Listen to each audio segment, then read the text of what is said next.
안녕하세요. 여러분, 라라 책방입니다. 혹시 이런 생각을 해보신 적 있으신가요? 나는 왜 사는 걸까? 이 고통이 끝나지 않는다면 계속 살아가야 할 이유가 있을까? 오늘 소개할 책은 그 질문에 대한 가장 극한의 답변입니다. 아우슈비츠. 인류 역사상 가장 참혹한 공간에서 살아남은 한 정신과 의사가 쓴 책. 고통 속에서도 삶의 의미를 찾아낸 기록. 바로 빅터 프랭클의 죽음의 수용소에서입니다. 저자인 빅터 프랭클은 누구인지 살펴보겠습니다.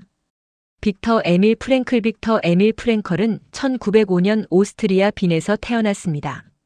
어린 시절부터 남다른 지적 호기심을 가졌던 프랭클은 고등학생 시절에 이미 프로이트와 직접 편지를 주고받았고 16세에 쓴 에세이가 심리학 저널에 실릴 정도로 조숙한 천재였습니다. 그는 빈 대학교에서 의학을 공부하며 정신과 전문의의 길을 걸었고 졸업 후에는 빈의 자살 위기 상담 클리닉에서 수천 명의 환자를 상담하며 인간 심리의 가장 깊은 곳을 탐구했습니다. 프랭클은 당시 심리학계를 지배하던 두 거장, 프로이트와 아들러의 이론에서 출발했지만 점차 그 한계를 느끼기 시작했습니다. 프로이트는 인간을 쾌락을 추구하는 존재로, 아들러는 권력을 추구하는 존재로 보았지만 프랭클은 달랐습니다.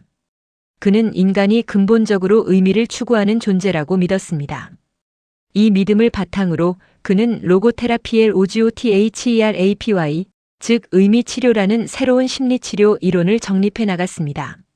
로고즈는 그리스어로 의미를 뜻하며 프랭클은 삶의 의미를 찾는 것이 인간의 가장 근원적인 동기라고 주장했습니다. 그러나 그의 이론은 책상 앞에서만 탄생한 것이 아니었습니다. 1942년 그의 나이 37세. 나치 독일이 유럽을 점령하면서 유대인이었던 프랭클은 아내, 부모, 형제와 함께 강제 수용소에 끌려갑니다. 아우슈비츠, 다하우를 포함한 4곳의 강제 수용소를 전전하며 그는 차마 인간으로서는 상상조차 하기 힘든 극한의 환경 속에서 3년을 보냅니다. 그 과정에서 사랑하는 아내와 부모를 잃었습니다. 그럼에도 불구하고 그는 살아남았습니다. 1945년 전쟁이 끝난 뒤 그는 단 9일 만에 이 책의 초고를 완성합니다. 단순한 생존 수기가 아니었습니다. 지옥 같은 시간 속에서 자신이 직접 증명한 인간 심리의 진실, 그리고 삶의 의미에 관한 가장 깊은 성찰이 담긴 책이었습니다. 이 책은 출간 이후 전 세계 24개 언어로 번역되었고 1600만 부 이상이 팔리며 20세기 가장 영향력 있는 책 중 하나로 꼽히고 있습니다. 미국 의회도서관이 선정한 미국 역사에 가장 큰 영향을 미친 책 10권 안에도 당당히 이름을 올렸습니다. 그렇다면 이 책은 어떤 내용을 담고 있을까요? 1942년 9월 프랭클은 기차에 실려 아우슈비츠에 도착합니다. 기차 문이 열리는 순간부터 그들은 더 이상 인간이 아니었습니다. 나치 장교들은 수용자들을 두 줄로 세워 오른쪽과 왼쪽으로 나눴습니다. 오른쪽은 노동 수용소, 왼쪽은 가스실.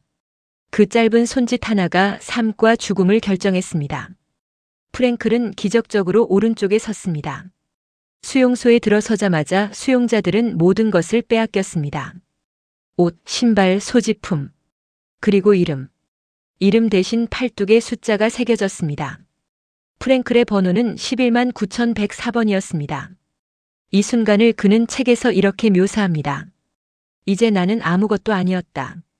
이름도 직업도 과거도 없는 그저 하나의 번호.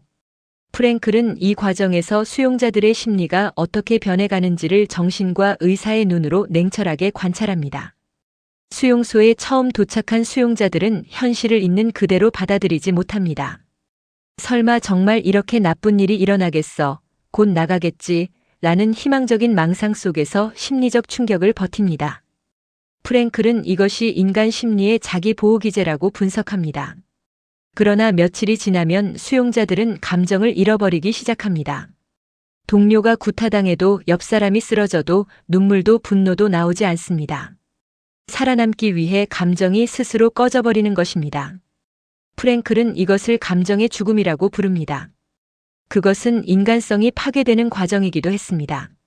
수용소에서의 일상은 상상을 초월하는 것이었습니다. 새벽 4시의 기상. 하루 종일 혹독한 강제 노동. 식사는 하루에 빵 한 조각과 묽은 수프 한 그릇. 영하의 날씨에도 얇은 옷 한 벌. 이 조건에서 인간의 몸은 빠르게 망가졌습니다. 수용자들의 몸무게는 수십 킬로그램씩 빠졌고 피부는 뼈 위에 얇게 붙어 있을 뿐이었습니다. 그러나 프랭클이 주목한 것은 몸이 아니었습니다. 바로 마음이었습니다. 똑같은 극한의 환경 속에서도 사람들의 반응은 달랐습니다. 어떤 사람들은 무너졌고 어떤 사람들은 버텼습니다. 어떤 사람들은 빵을 남에게 나눠주었고 어떤 사람들은 동료를 밀치고 자기 몫을 더 챙겼습니다. 프랭클은 이 차이가 어디에서 오는지 끊임없이 생각했습니다. 그리고 그는 하나의 결론에 도달합니다. 자극과 반응 사이에는 공간이 있다. 그 공간 안에 우리가 반응을 선택할 수 있는 자유가 있다. 아무리 외부 환경이 인간을 압박해도 그 환경에 어떻게 반응할지는 개인의 선택이라는 것. 나치는 프랭클의 모든 것을 빼앗을 수 있었지만 그 내면의 자유만큼은 빼앗을 수 없었습니다. 이것이 그가 수용소에서 발견한 가장 중요한 진실이었습니다. 수용소 생활 중 프랭클이 버틸 수 있었던 가장 큰 힘은 아내에 대한 사랑이었습니다. 어느 혹독하게 추운 새벽, 수감자들은 얼어붙은 땅을 파는 노동에 동원되었습니다. 발은 동상으로 얼어라고 손에 쥔 곡괭이는 무겁기만 했습니다. 그 순간 프랭클의 마음속에 아내의 얼굴이 떠올랐습니다. 그는 그 이미지에 말을 걸었습니다. 마음속으로 대화를 나눴습니다.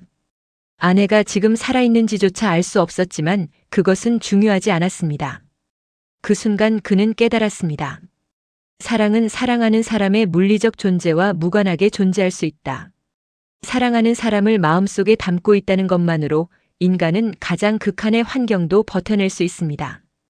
프랭클은 이 경험을 통해 사랑이 단순한 감정이 아니라 인간을 살아있게 하는 실존적 힘이라는 것을 깨달았습니다. 훗날 그는 알게 됩니다. 아내 틸리는 이미 베르겐-마이너스벨젠 수용소에서 세상을 떠났다는 것을. 그럼에도 불구하고 그 사랑의 이미지가 그를 살게 했다는 사실은 변하지 않았습니다.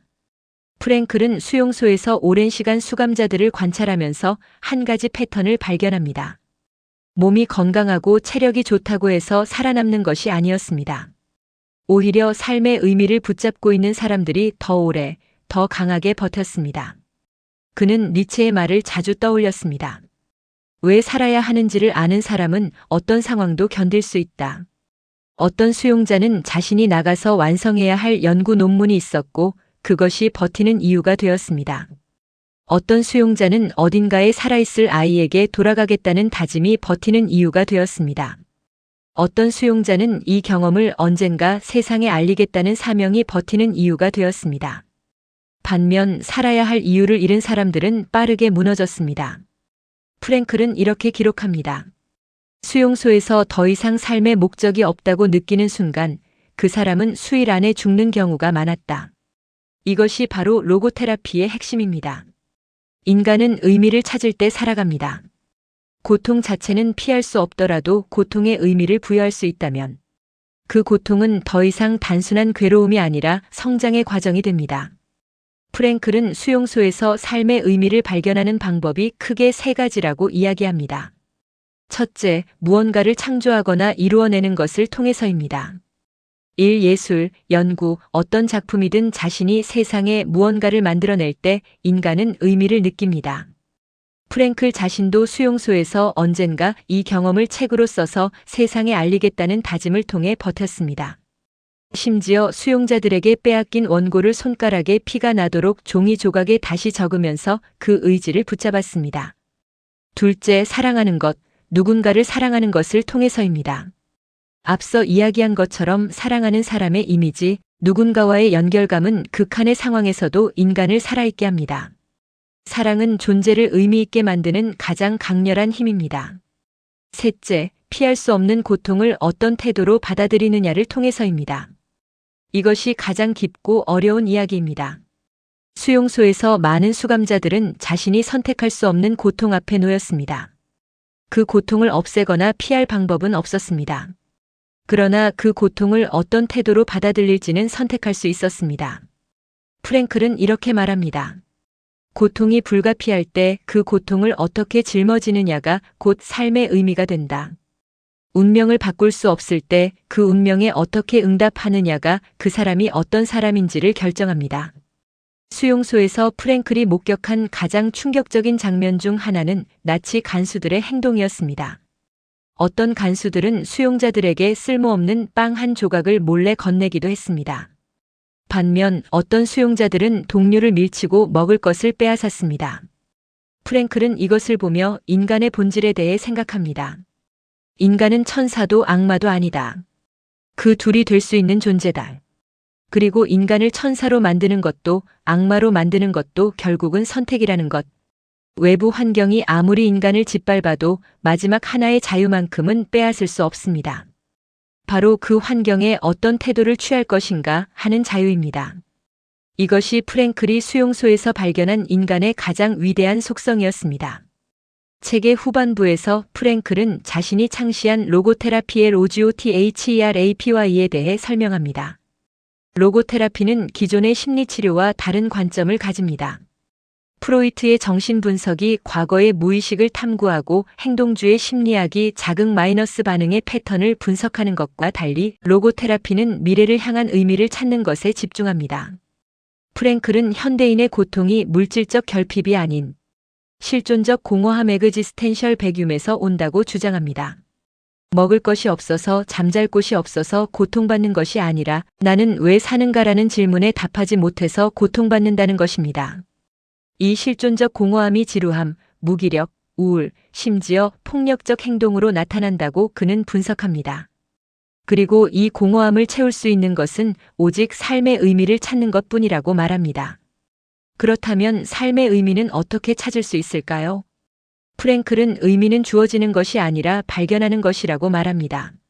삶이 나에게 의미를 주기를 기다리는 것이 아니라 내가 삶에서 의미를 찾아내는 능동적인 자세가 필요하다고 강조합니다. 또한 그는 삶의 의미가 무엇이냐는 질문 자체를 뒤집어야 한다고 말합니다. 삶이 나에게 묻고 있다. 나는 그 질문에 어떻게 대답하는가? 삶은 우리에게 매 순간 질문을 던지고 우리는 행동과 태도로 그 질문에 답합니다.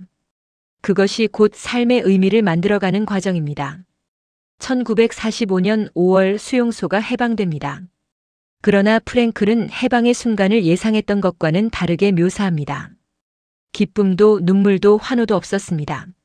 수용자들은 그저 멍하니 걸어 나올 뿐이었습니다. 수년간의 극한 경험이 감정의 회로 자체를 망가뜨려 버렸기 때문입니다. 자유를 되찾은 이후에도 많은 수용자들은 사회에 적응하지 못했습니다. 기다리던 가족이 모두 죽었다는 사실을 알게 되거나 집으로 돌아와도 더 이상 돌아갈 과거가 없다는 것을 깨달을 때 또 다른 위기가 찾아왔습니다. 프랭클은 이 단계를 해방의 역설이라고 부릅니다. 자유를 얻었지만 자유 속에서 다시 의미를 찾는 것이 또 하나의 과제였습니다. 수용소에서 살아남은 사람들에게 가장 필요한 것은 빵이나 쉼터가 아니라 다시 살아갈 이유였습니다. 이 통찰은 현대를 사는 우리에게도 똑같이 적용됩니다. 부를 이루었어도 성공을 거뒀어도 그래서 나는 왜 사는가라는 질문 앞에 멈춰 서는 사람들이 얼마나 많은가요? 솔직하게 말씀드리겠습니다. 이 책을 읽는 내내 저는 한 가지 감정을 반복해서 느꼈습니다. 부끄러움이었습니다. 아우슈비츠의 수용자들이 경험한 것에 비하면 제가 힘들다고 느끼는 것들이 너무나 작고 사소하게 느껴졌습니다. 야근이 힘들다, 관계가 어렵다, 미래가 불안하다. 이런 것들이 과연 고통이라고 부를 수 있을까 하는 생각이 들었습니다. 그러나 동시에 프랭클은 이렇게 말하는 것 같았습니다. 고통을 비교하지 마라. 너의 고통도 너에게는 진짜 고통이다. 중요한 것은 그 고통에 어떤 의미를 부여하느냐이다. 이 책에서 가장 마음에 남은 문장은 이것입니다. 우리는 삶에게서 무엇을 기대할 수 있느냐고 물을 것이 아니라 삶이 우리에게 무엇을 기대하고 있느냐를 물어야 한다. 살면서 우리는 늘 삶에게 무언가를 요구합니다. 행복을 달라, 성공을 달라, 사랑을 달라. 그러나 프랭클은 말합니다. 그 방향을 바꿔라. 내가 삶에게 무엇을 줄 수 있는지를 먼저 물어라. 그 순간 우리는 수동적 피해자에서 능동적 주체가 됩니다. 이 책은 단순한 고통의 기록이 아니었습니다. 인간이 얼마나 위대한 존재인지를 보여주는 기록이었습니다. 이 책을 읽고 나서 세 가지를 깊이 깨달았습니다. 첫째, 고통은 피하는 것이 아니라 의미를 찾는 것입니다. 우리는 삶에서 고통을 없애는 것을 목표로 삼을 때가 많습니다. 그러나 프랭클은 말합니다.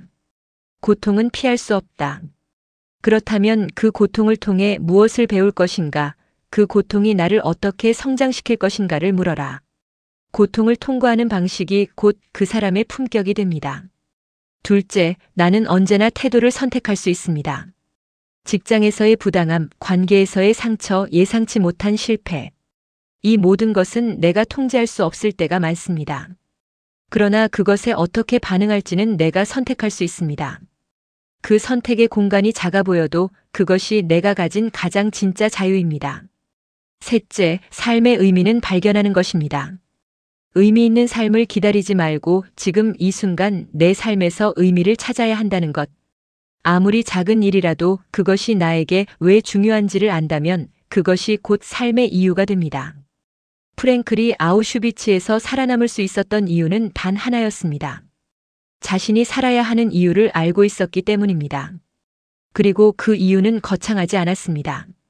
아내를 다시 보고 싶다는 것. 이 경험을 세상에 알리겠다는 것. 우리도 마찬가지입니다.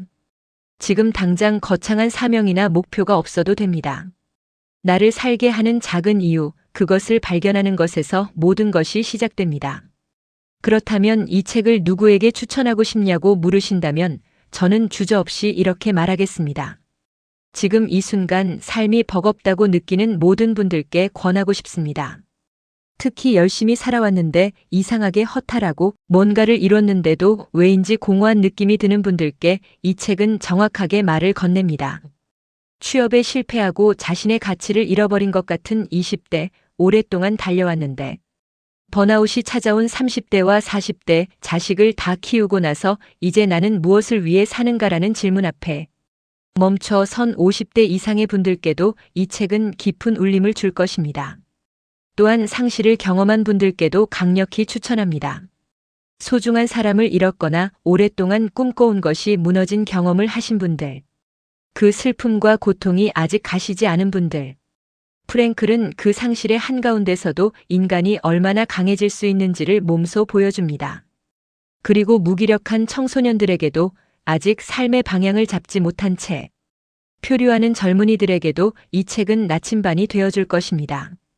나는 왜 공부하는가? 나는 무엇을 위해 이 시간을 보내는가? 라는 질문에 대한 힌트를 이 책 안에서 찾을 수 있습니다. 요약하자면 삶이 너무 쉬워서 무료한 사람도, 삶이 너무 힘들어서 지친 사람도 이 책을 읽어야 합니다. 극단적인 두 상황 모두에서 프랭클의 메시지는 동일하게 유효하기 때문입니다. 삶에는 언제나 의미가 있고 그 의미는 당신이 직접 찾아내야 한다는 것. 마지막으로 이 책을 읽고 나서 우리가 어떻게 살아가야 하는지에 대해 이야기해 보고 싶습니다. 프랭클이 우리에게 남긴 메시지는 단순히 힘내세요가 아닙니다. 그것은 훨씬 더 구체적이고 실천적인 삶의 방향입니다. 첫째, 매일 아침 한 가지 질문을 스스로에게 던져보십시오. 오늘 나는 무엇을 위해 이 하루를 살 것인가? 거창할 필요가 없습니다. 오늘 만날 사람을 위해서, 오늘 완성해야 할 일, 하나를 위해서, 오늘 먹을 좋아하는 음식을 위해서도 충분합니다. 의미는 크기가 아니라 깊이에서 오는 것이기 때문입니다.